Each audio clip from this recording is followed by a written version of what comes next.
Good morning students.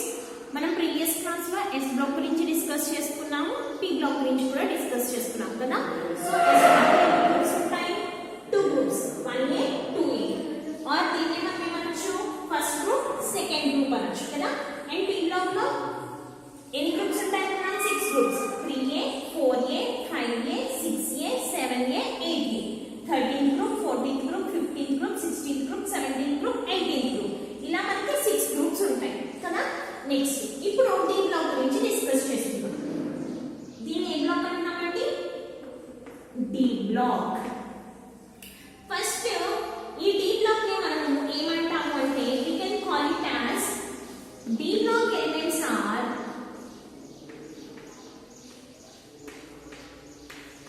D block elements ని మనం ఏమంటాము అంటే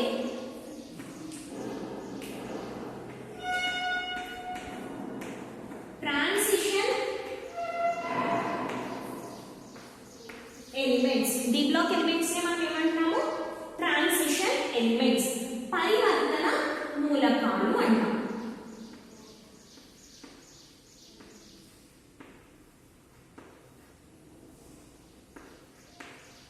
ఏమంటామండి? పరివర్తన మూలకాలు. ఎందుకు పరివర్తన మూలకాలు అంటాము అంటే హైలీ రియాక్టివ్ ఎలిమెంట్స్ అయిన 1A and 2A and less reactive అయిన 3rd అండ్ 14th గ్రూప్ కి మిడిల్ లో ఉన్నాయి. అవునా? 1A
ఉండదు.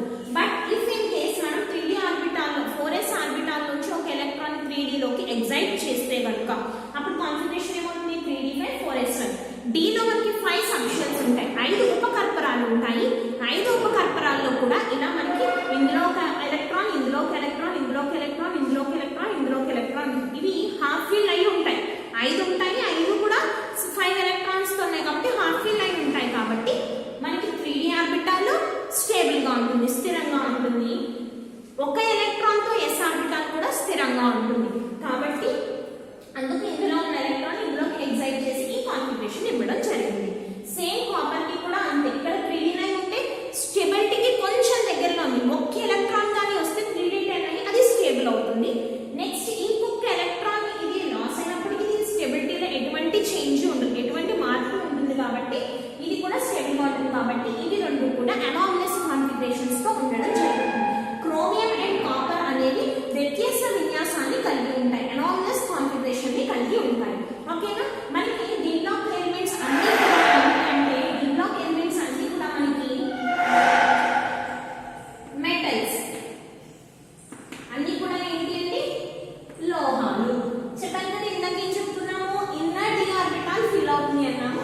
డి బ్లాక్ ఎలిమెంట్స్ అన్ని కూడా ఏమనుకున్నాము? డి బ్లాక్ ఎలిమెంట్స్ అన్ని కూడా మెటల్స్ అన్నాము. డి బ్లాక్ ఎలిమెంట్స్ అన్ని కూడా మెటల్స్. వీటిని ఏమంటామని చెప్పుకున్నాం మనము? ట్రాన్సిషన్ ఎలిమెంట్స్ అంటాం. ఓకేనండి. నెక్స్ట్ మనకి డి బ్లాక్ లో మొత్తం ఎన్ని గ్రూప్స్ ఉంటాయో చూద్దాం. డి బ్లాక్ లో మొత్తం మనకి 10 గ్రూప్స్ ఉంటాయి. ఆ గ్రూప్స్ ఏంటి అంటే 3d 4d 5d 6d 7d 8d 1d and 2d. ఓకేనండి. బట్ 10 గ్రూప్స్ అని 3 4 5 6 అట్లా డినోట్ చేసాం కదా రోమన్ నెంబర్స్ తో. మరి అసలు ఇందులో ఎన్ని గ్రూప్స్ ఉన్నాయో చూద్దాం. మనం 3d ని కంటిన్యూ చేద్దాం. 2 అయింది కదా, ఇప్పుడు 3d ని థర్డ్ గ్రూప్ అంటాం, 4b ని ఫోర్త్ గ్రూప్ అంటాం, 5d ని ఫిఫ్త్ గ్రూప్ అంటాం, 6b ని సిక్స్త్ గ్రూప్, 7b ని సెవెంత్ గ్రూప్ అంటాం.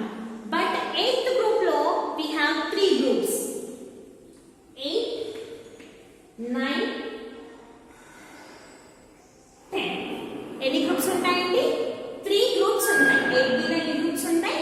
3 గ్రూప్స్. అండ్ 1b లో ని 11th గ్రూప్ అంటాము, 2b ని 12th గ్రూప్ అంటాం. ఇప్పుడు కంటిన్యూషన్ చూద్దామా?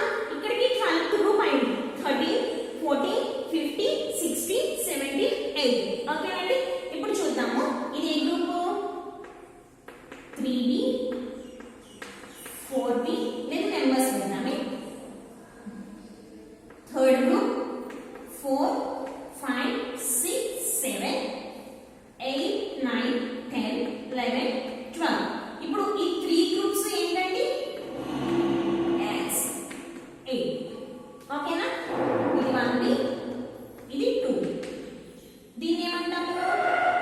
S7b 6b 5b 4b 3b.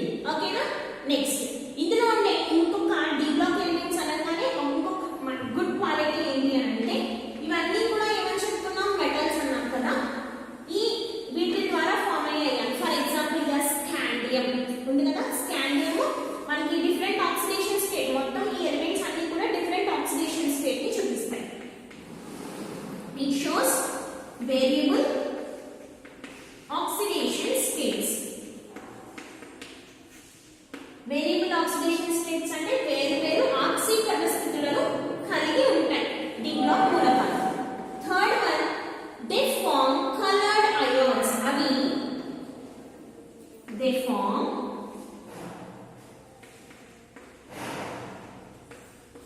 Coloured ions, రంగు గల అయాన్లను ఏర్పరుస్తుంది. ఓకేనండి. ఫర్ ఎగ్జాంపుల్ గా కాపర్ తీసుకున్నాం అనుకోండి. కాపర్ బ్లూ కలర్ లో ఉంటుంది, స్కై బ్లూ కలర్ లో ఉంటుంది. ఓకేనా? Cu+2 మనకి ఏ కలర్ లో ఉంటుంది అంటే బ్లూ కలర్ లో ఉంటుంది. ఇందులో నికెల్ ఉంటుంది, Na++3, అది మనకి గ్రీన్ కలర్ లో ఉంటుంది. అలా ఒక్కొక్క అయాన్ ఒక్కొక్క కలర్ ని అంటే అయాన్స్ అంటే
గురించి డిస్కస్ చేసుకుందాం. మనకు ఆల్రెడీ ఎస్ బ్లాక్ గురించి తెలుసు, పి బ్లాక్ గురించి తెలుసు, డి బ్లాక్ గురించి తెలుసు. ఇప్పుడు ఎఫ్ బ్లాక్ గురించి తెలుసుకుందాం. మనకి బి బ్లాక్ కింద పీరియాడిక్ టేబుల్ లో bottom of the table we observe 2 series. ఇలా మనకి 2 సిరీసెస్ కనిపిస్తాయి. సో ఈ సిరీసెస్ ని మనం ఈ 2 సిరీసెస్ ని కలిపి మనం ఏమంటాము అంటే ఎఫ్ బ్లాక్ అంటాం. మనకి ఆవర్తన అంటే మనకి ఇక్కడ పీరియాడిక్ టేబుల్ కింద ఆవర్తన పట్టిక ఉంది. ఆవర్తన పట్టిక కింద మనము ఇలా 2 శ్రేణులను గమనిస్తాం. ఈ 2 శ్రేణులని కలిపి మనం ఏమంటాము అంటే ఎఫ్ బ్లాక్ మూలకాలు అంటాం. So F block elements are called as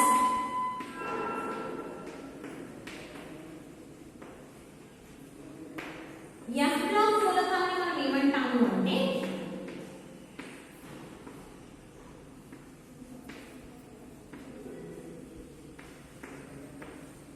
F block మూలకాన్ని మనము ఇన్నర్ ట్రాన్సిషన్ ఎలిమెంట్స్ అంటాం. అంతర పరివర్తన మూలకాలు అంటాం. ఏమంటామంటే అంతర పరివర్తన మూలకాలు. ఎందుకు అంతర పరివర్తన మూలకాలు అంటాము అంటే ఇక్కడ మనకి లాంథనాయిడ్ ఉంటుంది, యాక్టినాయిడ్ ఉంటుంది. ఈ లాంథనాయిడ్ యాక్టినాయిడ్ మనకి డి బ్లాక్ లో ఉంటాయి. ఎక్కడ ఉండాలి అసలు? డి బ్లాక్ లో ఉంటాయి. మనకి ఇక్కడ నియర్లీ 14 ఎలిమెంట్స్ ఉంటాయి. ఈ 14 ఎలిమెంట్స్ ని తీసుకెళ్లి ఇక్కడ డి బ్లాక్ లో కనుక పెడితే మనకి ఎక్కడి నుంచి స్టార్ట్ అవుతుంది అంటే డి బ్లాక్ లో నియర్లీ మనకి ఇక్కడ 57 నుంచి స్టార్ట్ అవుతుంది అనమాట. ఏ పీరియడ్ లో ఉంటుంది అని అంటే మనకి 6th పీరియడ్ లో ఉంటుంది. ఏ పీరియడ్ లో ఉంటుంది? ఇక్కడ 6th. ఈ ఫస్ట్ సిరీస్ 6th పీరియడ్ లో ఉంటుంది. 57 ఎలిమెంట్ 57 నుంచి మనకి నియర్లీ 57 నుంచి ఎక్కడ వరకు ఉంటాయి అంటే 71 వరకు ఉంటాయి. 57 నుంచి 71 వరకు ఉంటాయి. ఈ ఎలిమెంట్స్ అన్నిటిని అక్కడ అరేంజ్ చేస్తే పీరియాడిక్ టేబుల్ ఏంటి అంటే కొంచెము అంటిస్టప్పుడు గా ఉంటుంది అనమాట. అంత కరెక్ట్ గా అంటే పిక్చరైజేషన్ అంత కరెక్ట్ గా ఉంటుంది. అలాగే మనకి ఇక్కడ ఒక ఎలిమెంట్ చూసుకున్నాం అనుకోండి. ఇక్కడ 89 నుంచి ఉంటుంది. 89 నుంచి 103 వరకు కూడా ఉంటుంది. ఇక్కడ ఎక్కడ నుంచి ఉంటుంది చెప్పాను? 57 టు 71, 89 టు 103. మనకి ఈ 2 లైన్స్ కూడా ఇదేమో 6th పీరియడ్, ఇదేమో 7th పీరియడ్. ఈ 6th అండ్ 7th పీరియడ్స్ లో మనకి ఎలిమెంట్స్ అరేంజ్ చేస్తే పీరియాడిక్ టేబుల్ ఎలా ఉంటుంది? పీరియాడిక్ టేబుల్ యొక్క షేప్ డిస్ట్రాయ్ అయిపోతుంది, అంటే పాడైపోతుంది అనమాట. అంత లుకింగ్ కి బాగోదు. కాబట్టి మనం ఏం చేసాము అంటే కింద అరేంజ్ చేయడం జరిగింది. ఇది జనరల్ గా ఎక్కడ ఉండవలసిన ఎలిమెంట్స్? డి బ్లాక్ లో ఉండవలసిన ఎలిమెంట్స్. ఎక్కడ ఉండవలసిన ఎలిమెంట్స్? డి బ్లాక్ లో ఉండవలసిన ఎలిమెంట్స్. బట్ ఎక్కడ అరేంజ్ చేసాము వాటిని? Below the periodic table arrange చేసాము. డి బ్లాక్ కి ఎటువంటి ప్రాపర్టీస్ ఉంటాయో సేమ్ వీటికి కూడా అవే టైప్ ఆఫ్ ప్రాపర్టీస్ ఉండడం జరుగుతుంది. మనకి ద డిఫరెన్షియేటింగ్ ఎలక్ట్రాన్ వేరుపరిచే ఎలక్ట్రాన్ ఎఫ్ ఆర్బిటాల్ లోకి వెళ్తుంది. ఏ ఆర్బిటాల్ లోకి అంటే ఎఫ్ ఆర్బిటాల్ లోకి. ఎఫ్ ఆర్బిటాల్ లోకి వెళ్ళడాన్ని బట్టి మనం 2 సిరీసెస్ అంటాం. If in case F orbital లో 4f ఆర్బిటాల్ లోకి గనుక 4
1 to 14 అంటేనన్నా మనకి ఇందులో 7 సబ్షెల్స్ ఉంటాయి, 7 ఉపకర్పరాలు ఉంటాయి. ఈ 7 ఉపకర్పరాల్లో ఒక్కొక్క దాంట్లో ఒక్కొక్క సబ్షెల్ లో 2 ఎలక్ట్రాన్స్ పడతాయి. 2 into 7 14. మొత్తం F బ్లాక్ లో ఎన్ని ఎలక్ట్రాన్స్ పడతాయి? 14 ఎలక్ట్రాన్స్ పడతాయి.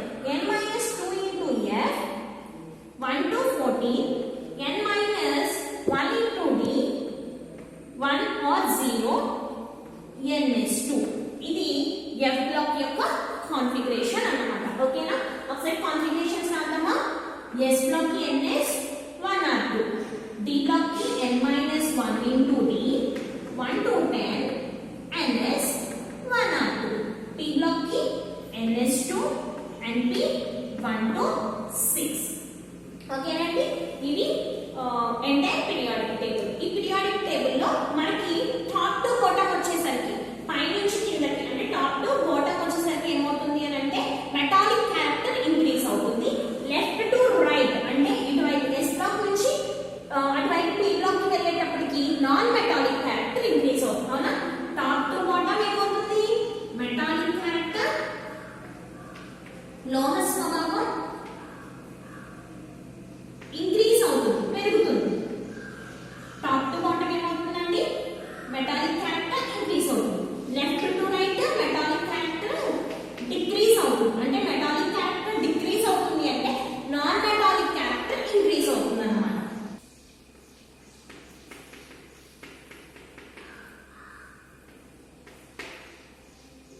Non metallic character increases. Metallic character decrease అవుతుంది, నాన్ మెటాలిక్ క్యారెక్టర్ ఇంక్రీజ్ అవుతుంది. Top to bottom metallic character increase అవుతుంది, నాన్ మెటాలిక్ క్యారెక్టర్ డిక్రీజ్ అవుతుంది. ఓకేనా?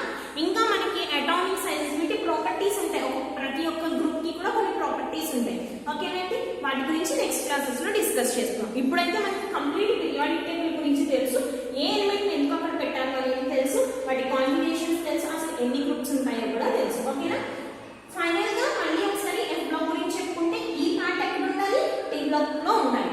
50, 77, 89 to 103. అంటే ఎందుకు ఇక్కడ అరేంజ్ చేయలేదు అంటే అన్డిస్టర్బ్డ్ గా ఉంటుంది కాబట్టి, మొత్తం పీరియాడిక్ టేబుల్ షేప్ డిస్ట్రాయ్ అయిపోతుంది కాబట్టి అరేంజ్ చేయడం జరగలేదు. అంటే periodic table below the table మనం అరేంజ్ చేసాము. ఓకేనండి? అండ్ ది లాస్ట్ ఎలిమెంట్ మనకి ది లాస్ట్ ఎలిమెంట్ 118. ఈ ఎలిమెంట్ ఎవరు అవుతారు అంటే ఎవ్రీ పీరియడ్ లో కూడా last element Nobel gas element అవుతుంది. ఓకేనా? ఇనర్ట్ గ్యాస్ ఎలిమెంట్ అన్నమాట. మనకి లాస్ట్ పీరియాడిక్ టేబుల్ లో ఉండే 118 ఎలిమెంట్ కూడా ఇనర్ట్ గ్యాస్ ఎలిమెంట్. మనకి లాస్ట్ ఎలిమెంట్ ఇనర్ట్ గ్యాసెస్ తో every period complete with inert gas element and entire periodic table complete with inert gas element. మనకి ప్రతి ఒక్క పీరియడ్ కూడా జడవాయువు మూలకంతో పూర్తవుతుంది. అలాగే పూర్తి పీరియాడిక్ టేబుల్ కూడా జడవాయువు మూలకంతో పూర్తవడం జరిగింది. ఇవి నోట్ చేసుకొని మొత్తం పీరియాడిక్ టేబుల్ గురించి ఇంకొకసారి మీరు బాగా రీడ్ చేయండి అండ్ ఇందులో ఉండే కాన్ఫిగరేషన్స్ అండ్ గ్రూప్స్ ని కూడా బాగా ప్రాక్టీస్ చేయండి.